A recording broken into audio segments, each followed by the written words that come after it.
En el año 1914, el mundo, Europa, más que nada, pero todas sus colonias alrededor del mundo se enfrascan en lo que hoy conocemos la Primera Guerra Mundial. Cuando esa guerra termina se le llamó la Gran Guerra, o la guerra para terminar todas las guerras, de tan terrible que fue. Una de las peores guerras hasta ese momento, ¿no? El 7 de mayo de 1915, hace unos poquitos días fue el aniversario, el barco de pasajeros Lusitania salía de Irlanda hacia los Estados Unidos y es torpedeado por un submarino alemán. Casi toda la tripulación y los pasajeros murieron, 1.200 personas murieron, el barco se hundió en 18 minutos y entre estos habían 123 norteamericanos. Los Estados Unidos se encontraban tratando de no inmiscuirse en los asuntos europeos, ayudaban, como lo hacen siempre, a alguno que otro aliado que tenían por allí. Sin embargo, no querían enfrascarse en la lucha, ¿no? Tomar ninguna posición y enfrascarse en la lucha. Sin embargo, el hundimiento de ese barco empuja a los norteamericanos a entrar de lleno en la guerra, enviando soldados, enviando pilotos, la marina, etcétera. Allí peleó Rafael Hernández, el compositor, era parte de la banda de Harlem, de los Bravos de Harlem, y fueron a tocar allí, peleó.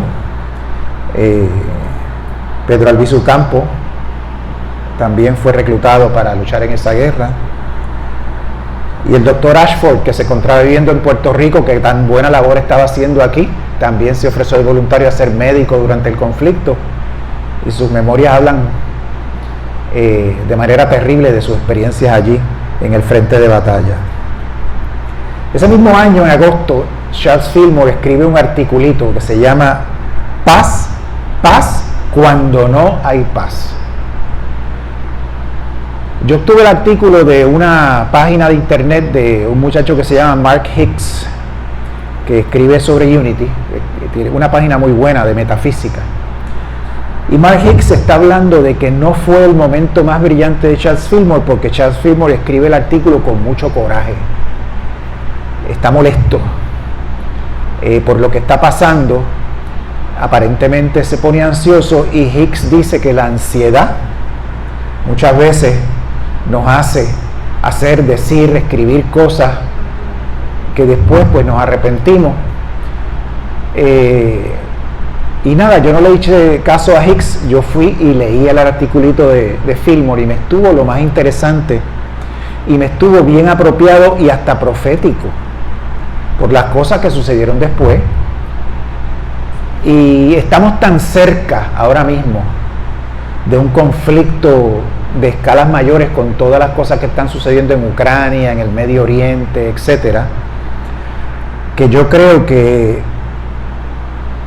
este articulito pequeño de Charles Fillmore es muy relevante. Y en el artículo, Charles Fillmore despotrica contra las familias de Europa. En aquel tiempo pues los reyes dominaban diferentes estados, imperios, etcétera. Y esas familias, a pesar de que eran parientes todos unos de otros, porque todos eran primos, hermanos y primos segundos, y desde tiempos milenarios, luchaban para defender sus privilegios y sus riquezas, y más aún luchaban por querer tener más de lo que ya tenían.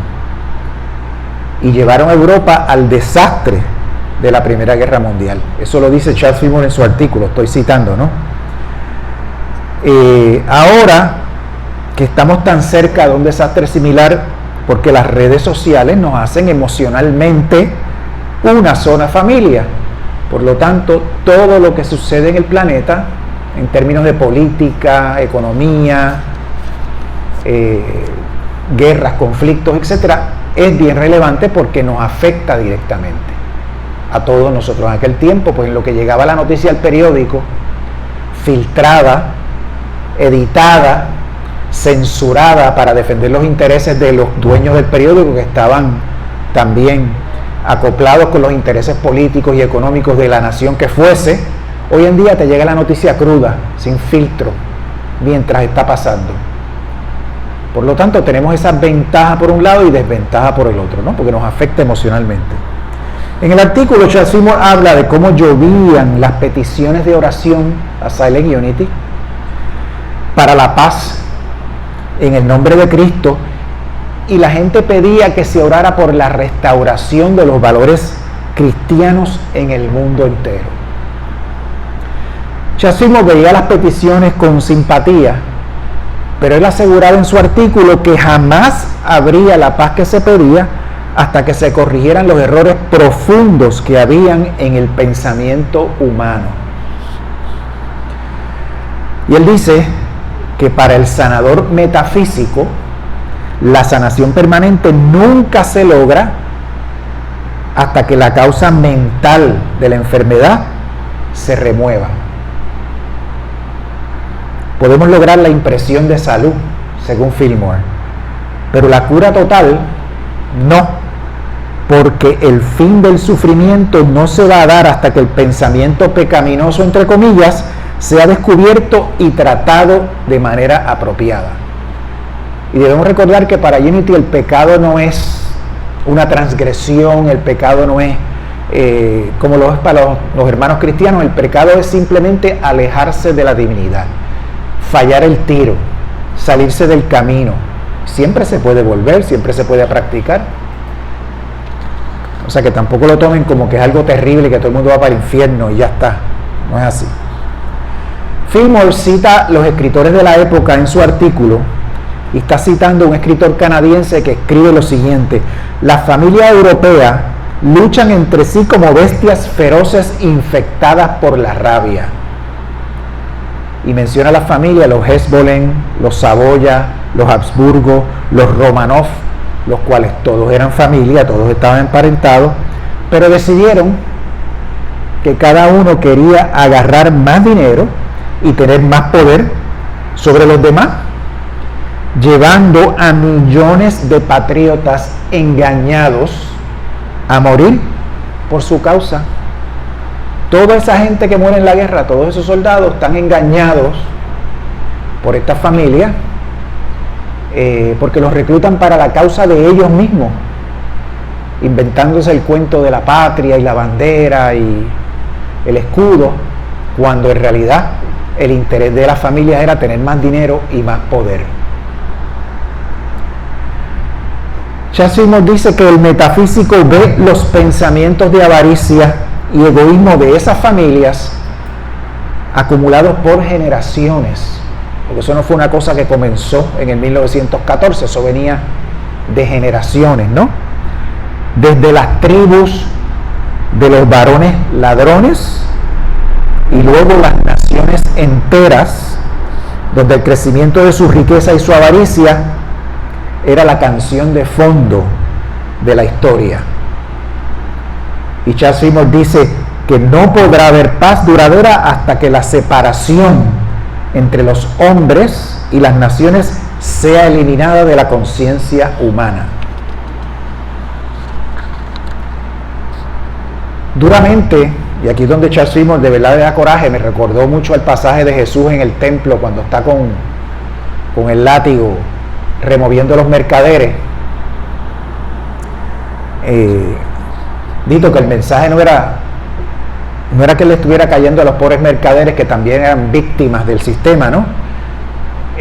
Los mercaderes se refería a los dueños del templo, a los que controlaban el templo y los que controlaban los destinos del pueblo judío, ¿no? Y Charles Fillmore dice que todas esas familias deben ser echadas al vertedero, que las aristocracias europeas deben ser humilladas y sus zapatas destruidas, que cada institución que haya llevado a la separación entre los hombres debe ser demolida, que los sistemas de castas que conducen a los hombres a ocupaciones hereditarias deben ser también demolidas para que las personas comunes puedan tener sus derechos antes de que termine la guerra. Cristo, el Rey de la Paz, no podrá reinar hasta que la idea del derecho divino de los monarcas y las familias termine. Y cita a Jesús cuando dice: el que sea su líder entre vosotros debe ser su sirviente. Y como vemos, esas cosas suceden hoy todavía. El pueblo es el sirviente del líder, no viceversa. Y Charles Fillmore dice, y quiero enfatizar sobre esto, citándolo: la presente guerra revela la debilidad de las formas mortales y los métodos del hombre de hacer las cosas.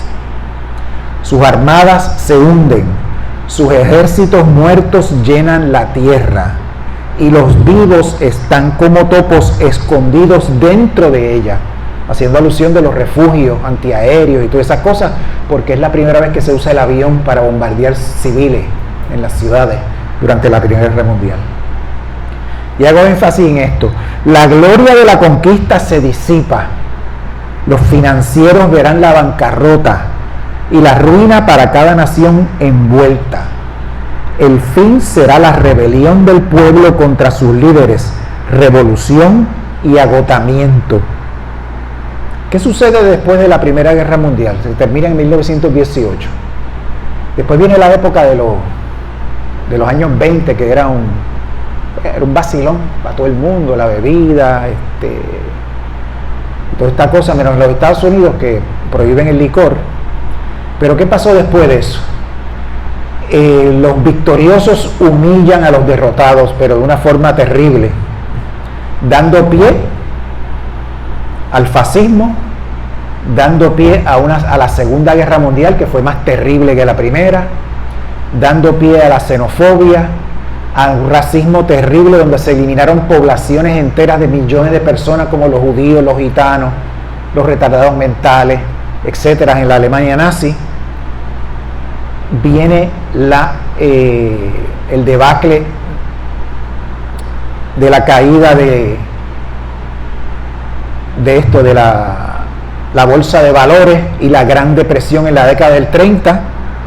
¿Ve? Los financieros verán la bancarrota, dice Charles Fillmore, y las naciones la ruina. Todas estas naciones se fastidiaron, ¿no? Por eso. Y en el 1917, antes de terminar la Guerra Mundial, la Primera Guerra Mundial, la Revolución Rusa, y después de eso la guerra por el poder en lo que después fue la Unión Soviética por varios años, donde todas las naciones europeas también metieron la cuchara, pero el bolchevismo venció. Todo eso lo escribió Charles Fillmore en el 1915, justo antes de Estados Unidos entrar a la guerra. En su artículo él menciona un pasaje de Mateo donde Jesús dice que no ha venido a traer la paz, sino la espada. Y en el tiempo de Jesús, muchos judíos esperaban un Mesías que trajera una época de paz y prosperidad para el pueblo de Israel, pero ese Jesús era una figura militar, descendiente de David, el gran rey guerrero, con una espada, a eliminar a los enemigos del pueblo de Israel, sacarlos de allí. En ese tiempo eran los romanos, ¿no? Iba a liberar al pueblo de Israel de la ocupación romana. Esa era la imagen que ellos tenían del Mesías, ¿no? Y esa imagen persiste todavía en muchos sitios, y es la imagen que nos da el Apocalipsis de Juan de el regreso de Jesús con sus huestes celestiales, montadas con los ángeles en caballos, con espadas, etc. Jesús trata de explicarle a sus seguidores que la paz que ellos querían no iba a llegar pronto. Que se sacaran esa idea de la mente, que eso no iba a ser así.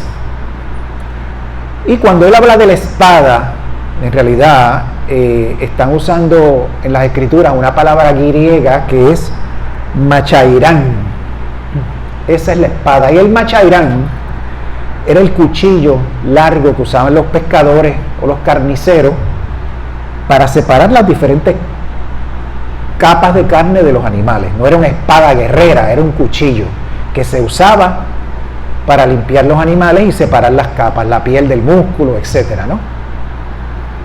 En Unity, ese cuchillo simboliza la verdad espiritual que trae Jesús, que divide no solamente a las familias, sino las ideas y creencias que uno tiene, las divide, provocando conflicto externo, pero más que nada conflicto interno. ¿Por qué? Porque trae consigo una transformación y una mayor conciencia espiritual al establecerse la conciencia crística. El poder de esa verdad representado por la espada divide lo viejo y limitante para eliminarlo. Este cuchillo se usaba para separar las capas de los animales, lo que no servía se botaba y lo que se servía se utilizaba de diferentes formas, ¿no? Y para darle espacio entonces a que crezca una nueva conciencia espiritual cuando tú eliminas las ideas viejas y todas estas cosas que ya no te sirven. Y esto crea tensión y enemistad en nuestro hogar, entre comillas, porque no solamente es en el hogar cuando tú llegas con ideas nuevas que no resuenan con las ideas que tienen tus padres o tus abuelos o tu familia o tus amistades, ¿no? Habla del hogar interno. Al cambiar nuestro pensamiento y nuestra personalidad que todavía está pegada a las viejas formas. Jesús no está promoviendo la enemistad y el odio en la familia. Él lo que dice es que la prioridad mayor debe ser dejar los apegos personales para dar paso, no a la paz externa, sino a la paz interna, al dejar trabajar a la mente crística. Y eso pasa con muchas personas, y aquí lo hemos dicho varias veces. Una persona que está acostumbrada a vivir de una forma, de repente se da cuenta que esa forma no es la correcta y rectifica, vuelve al camino y sus amistades las pierde, su familia no lo entiende. Y yo le he dicho aquí otras veces, pero lo voy a volver a repetir.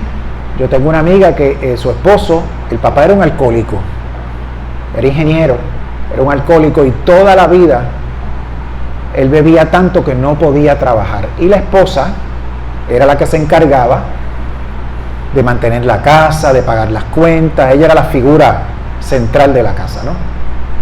En una de las tantas hospitalizaciones que él tuvo por su alcoholismo, la última, él decide no beber más. Y él sale del hospital, se mete en un programa, deja de beber, reactiva su licencia de ingeniero, coge los cursos de educación continua, se consigue un trabajo, empieza a traer dinero a la casa. Pero ¿qué pasa?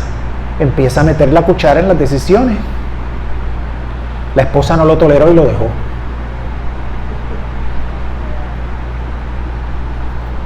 La espada, el cuchillo, separó esas capas, botó lo que no servía, creó espacio para una nueva conciencia, pero cuando llega esa conciencia que de seguro le trajo a él mucho conflicto, la familia no entendió eso, la esposa no entendió eso y la esposa lo abandona. Lo triste del caso es que antes de divorciarse, la esposa cruzando la calle la mata un carro. Y él pues obviamente pues heredó todo, pero dejó de beber. Y así pasa con mucha gente. Conocemos gente que le pasa lo mismo. Yo lo veo todos los días con los veteranos. Llegan de la guerra, después de estar 1 año, 2 años en ultramar, peleando, estacionados en algún sitio. La esposa aquí se hace cargo de los hijos, de las finanzas, etcétera. Y cuando el veterano regresa, que quiere, ¿verdad?, participar, eso causa mucho conflicto. Y causa tanto conflicto que muchos de ellos tienen problemas serios maritales y muchos de ellos se divorcian. Las esposas los dejan. Y también porque el que va a la guerra llega cambiado, el que se va nunca es el mismo que regresa. Por eso son otros 20 pesos. Bien. En este proceso de despertar, ¿no? Este proceso de despertar trae muchos retos y una disrupción en los patrones viejos de pensamiento y la conducta, como ya mencionamos, pero son necesarios, son bien necesarios para el desarrollo de una espiritualidad saludable y plena. La espada es el símbolo de la verdad que divide lo falso de lo verdadero dentro de nosotros. Y como podemos ver, si podemos transportarnos al 1915, 1916, cuando todas estas cosas estaban sucediendo, y ver lo que está pasando hoy, nos damos cuenta que el mal que aqueja a la humanidad es tan viejo como la humanidad misma. Si usted lee la Biblia, estos cuentos que vemos en las noticias ya están allí, documentados de otra forma, pero están allí. Desde el Génesis vemos esta manifestación y las consecuencias de esto. Lo que vemos ahora a diario en los comunicados de prensa es la manifestación milenaria de esa forma de pensar y de actuar de los seres humanos. Los profetas, todos los profetas, nos advirtieron de las consecuencias. Y Jesús vino a enfatizar sobre cómo podemos eliminar todas esas barreras que nos impiden vivir en el reino, pero no en el reino nosotros, sino en el reino en la comunidad, que es lo más importante porque nosotros somos entes gregarios, vivimos en comunidad, no podemos vivir solos, nos hace falta la compañía de las otras personas. Eso es lo que hace nuestra vida, lo que hace que nuestra vida tenga razón de ser. Nuestra forma de vivir es tan arriesgada ahora mismo que no nos damos cuenta que vivimos en la mentira del mundo y no en la verdad espiritual. Cuando tratamos de vivir esa verdad espiritual, tenemos entonces la espada en la mano, no para agredir, no para matar, no para herir, sino para separar el grano de la paja, para separar las capas y eliminar lo que no nos sirve y dar espacio para que lo nuevo se manifieste, eche raíces y crezca dentro de todos nosotros. Por eso digo yo que el que presenta el artículo de Chad Fillmore no le gusta ese artículo, dice que Chad Fillmore le dio mucho coraje. Él aparentemente ve a Chad Fillmore como una persona bien pacífica, bien pausada, bien apacible. Pero todos nosotros tenemos derecho a sentir ese coraje. Todos nosotros tenemos derecho a manifestarlo, a hablar de él, a echarlo para afuera, como hizo Jesús en el templo y quizás en otras ocasiones, que si uno lee la Biblia con cuidado puede ver algún atisbo de esas otras ocasiones, pero no están manifestadas tan claramente como la vez del templo. Y por eso yo entiendo que Chad Fillmore aquí, este Chad Fillmore me gusta, porque él ve algo, lo denuncia y hace unas predicciones que más tarde se manifestaron. Tuvo esa visión de ver las naciones en bancarrota, las revoluciones y todo el desastre que trajo esa guerra, pero no tanto esa guerra, sino la actitud del ser humano que vuelve y repite los mismos errores y los mismos errores y los mismos, cada generación repite los mismos errores, de la misma forma que se repiten las modas. Así que los dejo con ese mensaje para que mediten sobre ello. Dios les bendice.